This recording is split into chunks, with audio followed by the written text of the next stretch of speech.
माननीय Shri Raghav Chadha ji, need to tap India's potential in the field of artificial intelligence. Sir, आज मैं जिस विषय पर बात करने के लिए खड़ा हुआ हूं वो आज से भारत से कहीं ज्यादा आने वाले कल के भारत के लिए आवश्यक जरूरी है।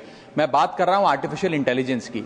इस एआई की क्रांति के युग में सर, जहां अमेरिका के पास अपना chat GPT, Gemini, Anthropic, Grok जैसे इंडिजीनियस मॉडल्स हैं, वहीं चाइना ने डीपसीक जैसा सबसे ज्यादा क्षमता वाला और सबसे कम लागत से बना एआई मॉडल तैयार कर लिया है। लेकिन इस एआई के युग में सर भारत कहां है? क्या भारत इस युग में पिछड़ता जा रहा है? क्या भारत अपना जनरेटिव एआई मॉडल नहीं बना पाएगा? वर्ष 2010 से लेकर 2022 के बीच में दुनिया में जितने एआई पेटेंट्स रजिस्टर हुए उसका 60% हिस्सा यूएस ने हासिल किया और 20% चाइना ने। दुनिया की 5वीं सबसे बड़ी अर्थव्यवस्था भारत ने मात्र आधा प्रतिशत ही हासिल किया। सर, यह बात तो सत्य है कि यूएस और चाइना के पास एआई में एक हेड स्टार्ट है 4-5 साल का, लेकिन वो इसलिए है क्योंकि उन्होंने अपने रिसर्च में, एकेडमिया में और एआई डेवलपमेंट में निवेश किया। सर, भारत की बहुत बड़ी आबादी एआई के वर्कफोर्स का हिस्सा है। बताया जाता है कि एआई की कुल वर्कफोर्स का 15% हिस्सा भारतीयों से बनता है सर, जहां 4.5 लाख भारतीय एआई प्रोफेशनल्स के तौर पे फॉरेन कंट्रीज में काम कर रहे हैं।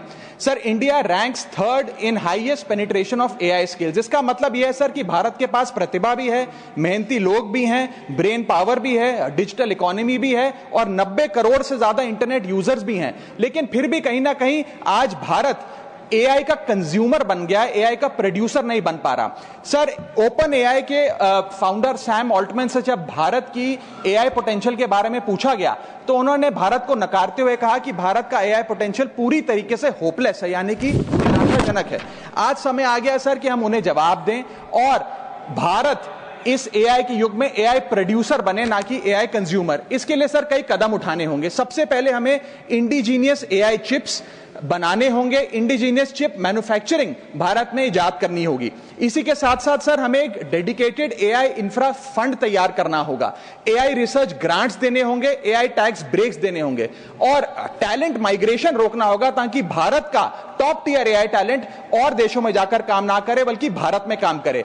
इसी के साथ साथ एआई के इंडिजीनियस स्टार्टअप्स जो हैं सर, उन्हें एक्सेस देना होगा large volume of existing data को, जो मेटा, माइक्रोसॉफ्ट और गूगल के पास है लेकिन भारत के पास नहीं है। और अंत में सर फाइनेंशियल इन्वेस्टमेंट हमें बढ़ानी होगी, जहां यूएस अपने जीडीपी का 3.5% एआई रिसर्च में खर्च करता है, चाइना 2.5%, वहां भारत मात्र 0.7% खर्च कर रहा है। सर, आने वाले काल में इस दुनिया पर वही राज करेगा, वही विश्व गुरु होगा जिसके पास एआई की ताकत होगी। इसलिए भारत को सर मेक इन इंडिया के साथ साथ मेक एआई इन इंडिया की ओर आगे बढ़ना होगा।